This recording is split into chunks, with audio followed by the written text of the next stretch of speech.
जय श्री राम दोस्तों। आज मैं आपके लिए कहानी लेकर आई हूँ जिसका नाम है बोतल में बंद जिन और बुद्धिमान कमल। दोस्तों, आज हम आपको एक ऐसे बुद्धिमान युवक कमल और विशालकाय जिन की कहानी सुनाने जा रहे हैं जिसे सुनकर आपको एहसास होगा कि शारीरिक बल से ज्यादा दिमाग की शक्ति काम आती है। एक बार की बात है, एक शाम जब सूरज डूबने वाला था, वो चारों ओर अंधेरा छाने लगा था। कमल तेजी से चलकर कहीं जा रहा था। तभी उसे एक हल्की डरी हुई आवाज सुनाई दी, बचाओ बचाओ, मुझे बाहर निकालो। कमल ने चारों ओर देखा पर कोई दिखाई नहीं दिया। जब आवाज फिर से आई तो उसने ध्यान से देखा। पेड़ के नीचे एक पुरानी सी बोतल पड़ी थी। पास जाने पर पता चला कि आवाज उसी बोतल के अंदर से आ रही है। कमल ने बिना देर किए बोतल का ढक्कन खोल दिया। जैसे ही ढक्कन खुला, ढेर सारा धुआं निकला और धुएं के साथ ही वो व्यक्ति भी बाहर निकलते ही उसका आकार बहुत बड़ा हो गया। वो कोई और नहीं बल्कि एक जिन था।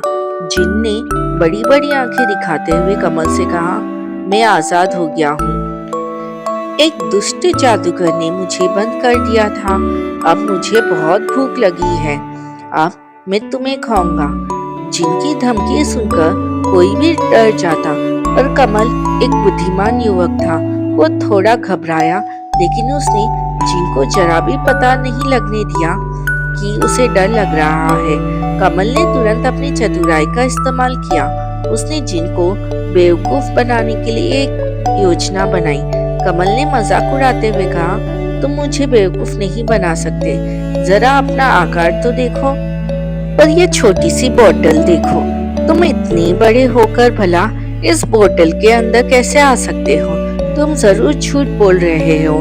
जिन, जो अपनी ताकत और सच्चाई पर बहुत घमंड करता था, कमल की बात सुनकर गुस्से से लाल पीला हो गया। गुस्से में जिन चिल्लाया, जिन कभी झूठ नहीं बोलते। तुम्हें मेरी बात पर विश्वास नहीं है ना? ठीक है, मैं तुम्हें दिखाता हूँ कि मैं इस बोतल के अंदर जा सकता हूँ। अपनी बात साबित करने के लिए जिन ने बिना सोचे समझे तुरंत अपना आकार छोटा किया और धुआं बनकर उसी बोतल के अंदर चला गया। कमल तो यही चाहता था। उसने झट से बोतल का ढक्कन वापस लगा दिया और उसे कसकर बंद कर दिया। बोतल को मजबूती से पकड़कर कमल ने मुस्कुराते हुए जिन से कहा, मैं जान गया हूँ कि जिन झूठ नहीं बोलते, लेकिन थोड़े बेवकूफ जरूर होते हैं। अब तुम यहीं रहो, हमेशा के लिए इसी बोतल के अंदर। कमल ने उस बोतल को एक भारी पत्थर से बांधा और उसे समुद्र में फेंक दिया। भारी पत्थर के कारण बोतल तुरंत पानी में डूब गई और उसके साथ ही जिन भी हमेशा के लिए अपनी आजादी से दूर चला गया। दोस्तों, यह कहानी हमें सिखाती है कि बुद्धिमत्ता और हाजिर जवाबी सबसे बड़ी ताकत या खतरे से भी ज्यादा शक्तिशाली होती है। हमें कभी भी डरना नहीं चाहिए, बल्कि मुश्किल समय में शांत रहकर अपनी बुद्धि का इस्तेमाल करना चाहिए। गुस्से और अहंकार में लिया गया निर्णय हमेशा गलत साबित होता है, जैसे कि जिनके साथ हुआ। जय श्री कृष्णा, राधे राधे।